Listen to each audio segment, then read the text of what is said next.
In case you missed it, Melly just got hit hard by the feds, and it involves Bortland flipping on him. Reports state, a no communication order has been filed in the Melly case, officially separating Melly and Bortland. They're banned from speaking entirely, no direct contact, no conversations through lawyers, complete silence. Prosecutors are now using this tactic to pressure Bortland into snitching by putting him and Melly on trial together. Try them together. It is to the benefit of the state to try them together.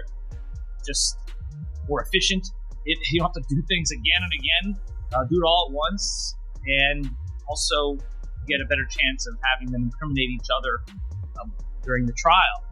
It benefits the defense to sever it. That way they can point the finger at each other and get away with it. So this is what's going on. But I don't think it should be automatically severed because the state is seeking a penalty for Melly, because it's only the penalty phase of the trial that would be different, not the guilt phase. The guilt phase is the same. They're both capital crimes. We're seeking the penalty on one, not the other, but that goes into the second part of the trial, the penalty phase, only if Melly is found guilty. The judge then announced the order in open court, with Melly and his legal team present to hear it. Music the most chilling part. If Bortland knows deep down he didn't commit this serious crime, it's hard to believe he'll stay silent and take a life sentence without a fight, meaning there's a real chance he could turn on Melly to save himself. Interestingly, this all happened just as Melly's attorneys submitted their final paperwork requesting his release on bond ahead of his September trial. This time, they're confident. In fact, Melly's mother recently shared an optimistic update, suggesting his bond release might finally be within reach. Still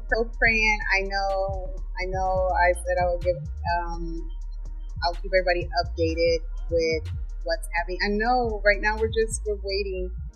So basically, the judge is going to do, I guess, a written order. So we're just waiting, and that order can come any minute, or it could come tomorrow. I don't know.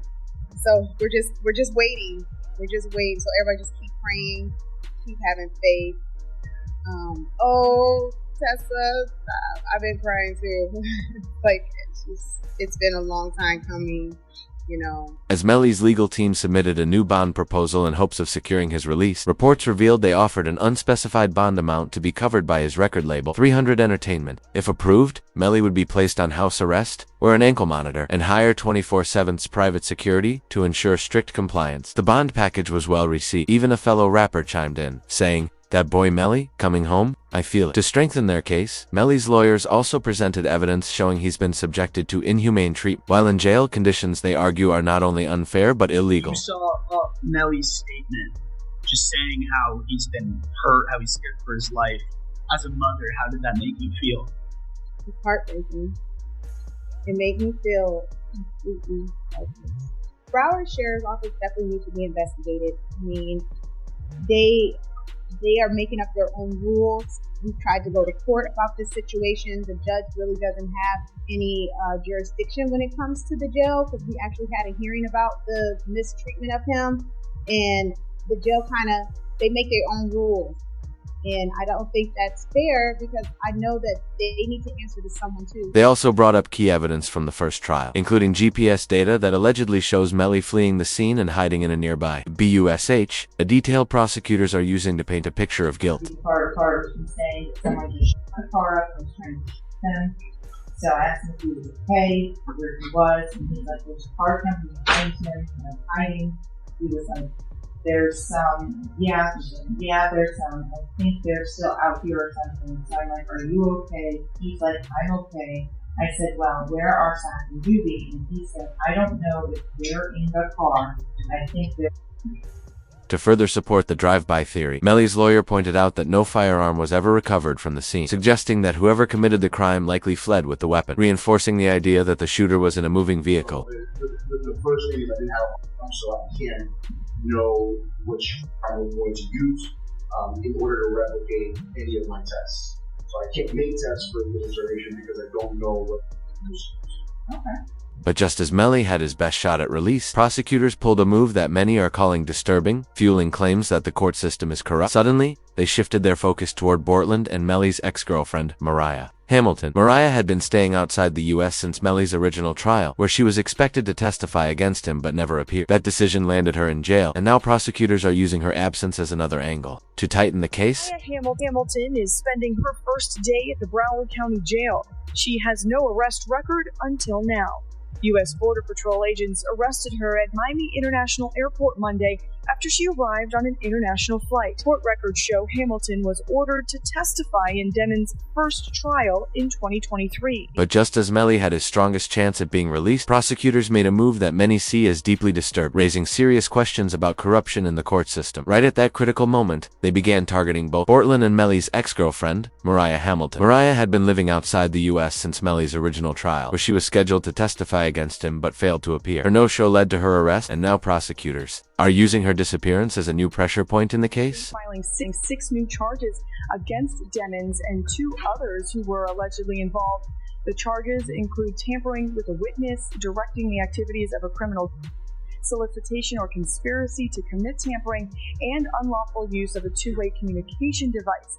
Now, a couple of those charges actually carry a life in prison sentence if there's a conviction. The witness tampering charge is completely separate from Melly's ongoing case involving the deaths of Sakaiser and Juvie. Because of the alleged tampering, Melly has been banned from using the jail phones for several months. The situation has gotten so severe that his mother publicly spoke out during an interview, saying, "It's not fair." Has not been convicted of anything, and even other inmates that have been convicted or anything, they have the right to use a telephone. They have a right to just to be allowed to write letters to their loved ones, to receive their mail. They hold his mail. They don't give it to him. The main reason Melly isn't allowed any communication is because of the witness tampering charge. Prosecutors fear he could interfere with the case even more if given the chance. But what makes the situation even worse is that they're now pushing to get Melly's best friend, Bortlen, to flip on him. Why? Because during the first trial, Melly tried to shift the blame onto Bortlen, and now prosecutors are using that against him, hoping Bortlen will return the favor by turning state witness. Where his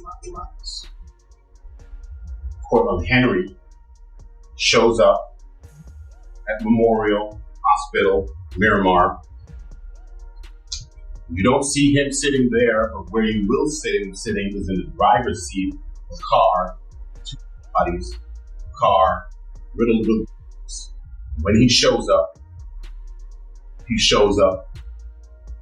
with a change of clothing, change of shirt, powder residue on his hands, evidencing that he had discharged a firearm. And he lies. He lies about where the incident occurred. He lies about how it occurred.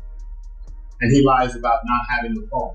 I think it was Miss Bradley herself who said, everybody has a phone in the pocket, not Courtroom Henry. It was revealed that Bortlen had lied to federal investigators and had gunpowder residue on his hand, a major red flag. He was also the last person seen with Sakaiser and Juvie before their deaths. Prosecutors brought in an investigator who testified about the gunpowder evidence found on Bortlen, further complicating his role in the case. So the right hand of Courtroom Henry contained 0 particles characteristic of heart residue and 2 two-component particles. And the left hand contained 1 particle characteristic of heart residue and 1 two-component particle. Okay. And can you explain to us what that means? Basically, overall, there was heart residue present on the hands. But it quickly became clear to investigators that Bortlen's story wasn't adding up. Under pressure, he was eventually caught in a lie, further damaging his credibility and raising even more questions about what really happened that night. Tell me what happened. And I was playing music, and getting off the exit. I was already being sleepy on this home. You know what I'm saying? And like, it's out of nowhere, like, sure. You know what I'm saying? So, I ducked down, you know what I'm saying, in the car. And I almost cut. Let me back you up a few minutes. Where were you coming from? Fort Lauderdale. Fort Lauderdale studio. Which way did you take? To Austin, 595 to 75.